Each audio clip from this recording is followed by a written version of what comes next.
Et la presse internationale poser sa question. Merci beaucoup, madame. Catherine Heuye, journaliste Bloomberg News. Suite de mes collègues qui a aussi posé des questions par rapport à ce niveau de dette élevé, est-ce que vous attendez une dégradation de notes d'alliance de notation? Et comme si ça c'est le cas, comment vous comptez financer le financement pour 2025? Est-ce que ça change votre programme si vous ne pouvez pas aller au marché extérieur de la dette? Cher Fall. Merci beaucoup. Bonjour à tous. Bonjour, cher ministre. Donc, merci également pour cet exercice de redevabilité, comme vous l'aviez précédemment tenu en septembre 2024. Alors, ma question... Vous êtes monsieur Cher Fall. Cher Fall. Oui, Dakaractu. Voilà. Donc, j'avais deux questions, mais bon, l'une a été prise en compte par mon confrère. Ah, donc c'est bon. Hein? Voilà, donc, mais bon, c'est juste une question destinée au ministre de la Justice concernant donc le président de la République, l'ancien président Macky Sall. On parle très souvent donc de lui par rapport donc à la haute cour de justice. Aujourd'hui, est-ce qu'on peut s'attendre réellement donc à cette donc, je vais dire, cette justice qui va s'enclencher autour de cet ancien président de la République. Alors, est-ce qu'on peut s'attendre réellement à une poursuite pour haute trahison, concrètement, de cet ancien président de la République? C'est destiné, bien évidemment, au ministre de la Justice, garde des Sceaux. Merci. Merci.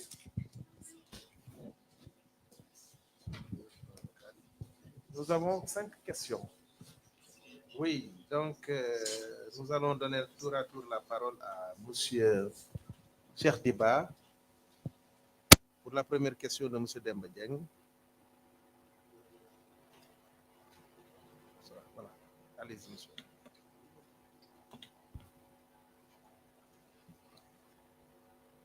Merci beaucoup, mesdames, messieurs.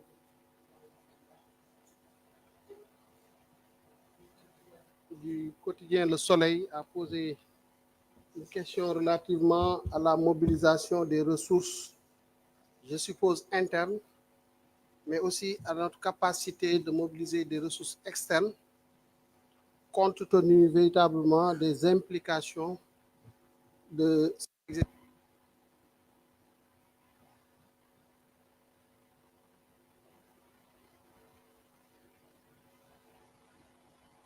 interne, quelles sont nos stratégies d'amélioration de la mobilisation des ressources et par ailleurs, quelles stratégies d'endettement nous comptons mettre en œuvre pour juguler véritablement les implications et essayer d'irriguer notre économie et avoir les ressources nécessaires pour financer notre action publique. Je pense que je l'ai dit tout récemment d'ailleurs à l'occasion d'une sortie à l'Assemblée nationale que, à l'instar de ce que le Premier ministre et le Président de la République ont annoncé depuis qu'ils étaient véritablement dans l'opposition, c'est qu'un pays doit compter d'abord sur ses ressources propres. Véritablement, puisque la dette, c'est même des ressources propres différées.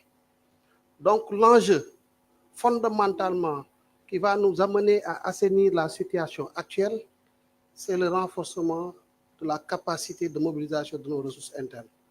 Et ces ressources internes se situent fondamentalement à 2 niveaux.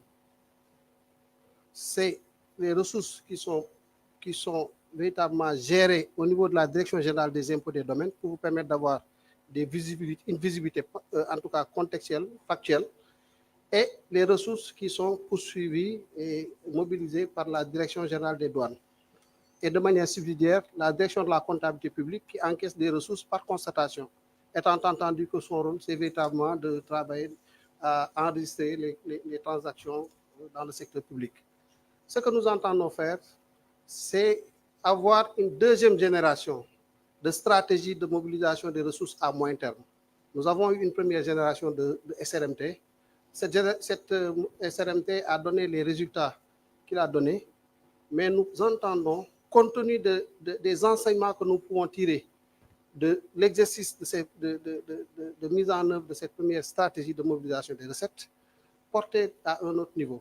La première des choses, la première des actions que nous entendons mettre en place, c'est une réforme du Code général des impôts. Ça, je pense que c'est clair, on l'a dit. Pourquoi réformer le Code général des impôts?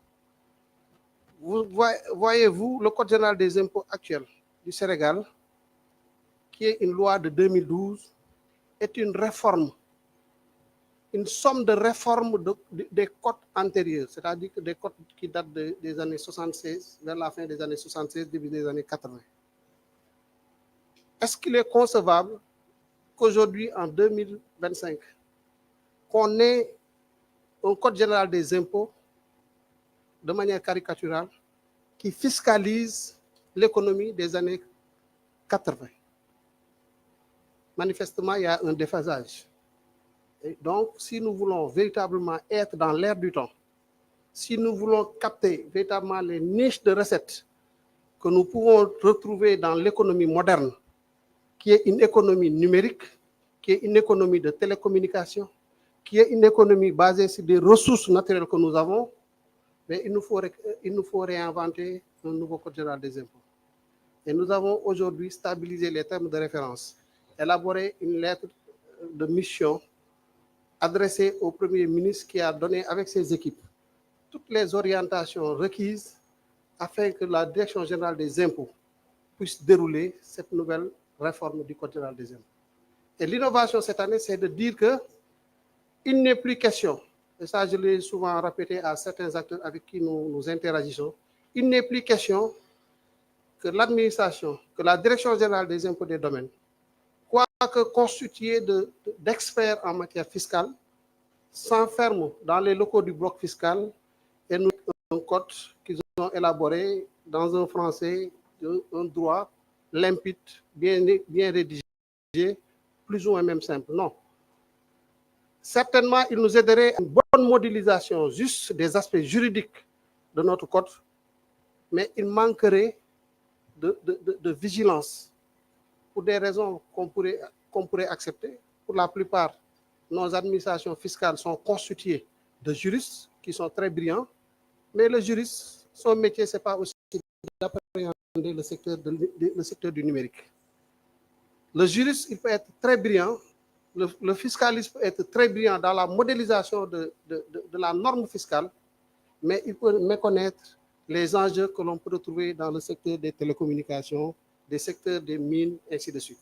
C'est pourquoi nous avons dit que l'innovation de la DEF cette fois-ci, c'est que tous ces acteurs-là seront impliqués de façon à avoir une assiette qui rend davantage compte et de manière assez fidèle des réalités du secteur et permettre à l'administration fiscale de pouvoir procéder à une bonne normalisation, une bonne modélisation au plan juridique de cette matière-là.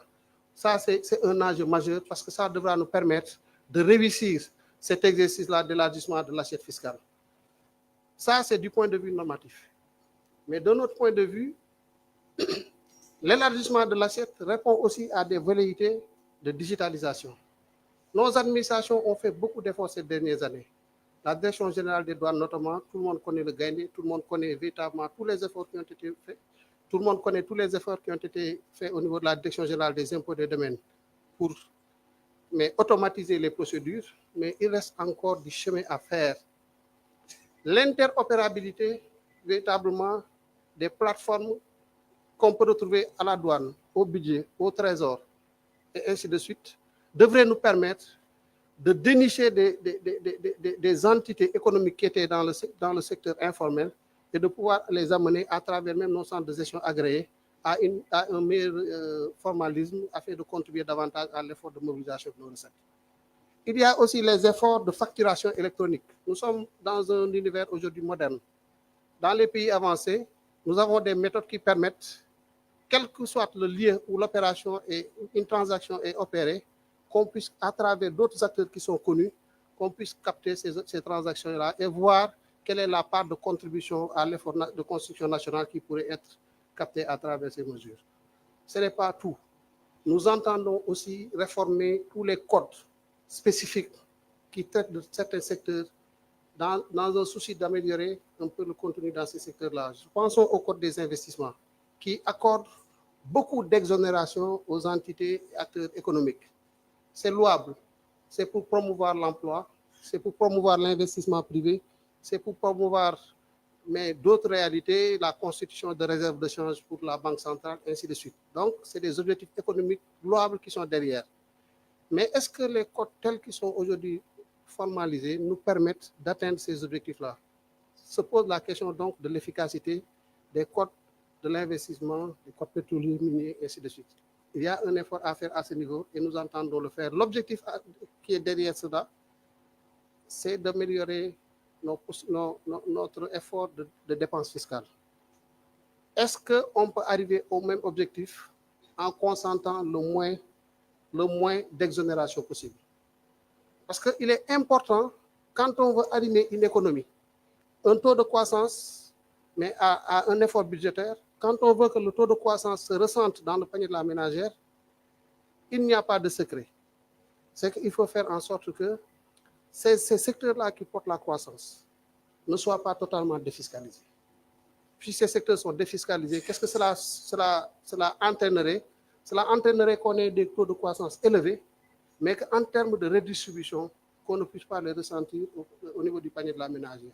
Et l'enjeu, c'est de faire en sorte que les ménages puissent véritablement bénéficier de tous les efforts qui sont véritablement produits par l'économie nationale. Voilà véritablement ce que nous entendons faire dans ce secteur-là. Le Code général des douanes va être modernisé. Le même exercice a été fait, les termes de référence ont été élaborés, les acteurs sont en train d'y réfléchir. Très prochainement, avec la mise en place des nouvelles équipes, comme vous l'avez suivi, on a porté de nouvelles personnes aussi à la tête de ces institutions. Et une fois que tous les passages de service, ou toutes les passations de service auront été opérées, naturellement, ces missions-là seront traduites véritablement en actes concrets et permettre à notre économie de pouvoir engranger suffisamment de recettes. Nous avons une initiative encore dans le domaine, dans le secteur douanier, c'est la traçabilité des produits. Il faut qu'on aille dans ce sens-là. Il faut que les produits qui entrent au Sénégal soient retracés à travers le territoire national. Parce que des fois, on peut déclarer un produit qui doit ressortir sous forme de réexportation, mais qu'on retrouve après sur le marché local et qui passe sans véritablement payer la contribution nécessaire au plan douanier. Voilà, en tout cas, sur la mobilisation des ressources internes, tous les efforts que nous entendons consolider pour pouvoir atteindre les objectifs que les autorités ont fixés au ministère des Finances et du Budget. Sur la question de l'endettement, je pense que très rapidement, la vision Sénégal 2050 apporte une réponse assez claire. C'est que aussi on ne pourra pas continuer à tout reposer sur le secteur public.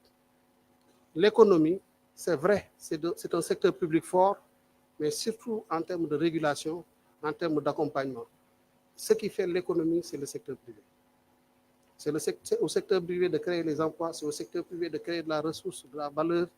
Et donc, il faut qu'on arrive à transformer notre budget en une véritable opportunité pour le secteur privé et permettre à ce secteur privé-là d'avoir une assise solide pour pouvoir se projeter et capter d'autres réalités économiques à travers certainement le territoire national, à travers l'environnement régional, mais aussi à pouvoir compétir en termes d'efficacité et à capter toutes les opportunités qui s'offrent, même sur le plan international. C'est bien possible, nous avons ce qu'il faut, nous avons les opportunités, nous avons véritablement la matière grise pour le faire, mais il faut qu'on ait de l'audace et il faut qu'on arrive à transformer cette économie-là et à permettre à ce que ce secteur privé, dans un horizon temporel d'ici à la fin, que nous permet l'apport du secteur privé d'une contribution très faible sur les 3/3 de contribution au secteur de l'économie publique, qu'on puisse arriver à un secteur privé qui contribue à hauteur de 1/3 au moins et laisser les 2 autres tiers au secteur public. Voilà ce que nous entendons faire. Mais sur la dette, les opportunités que nous entendons saisir s'inscrivent dans le cadre de ce qu'on appelle la gestion active de la dette. C'est-à-dire que nous avons un stock de dette, comme l'a rappelé tout à l'heure le ministre secrétaire général du gouvernement, qui est très handicapant pour nos économies.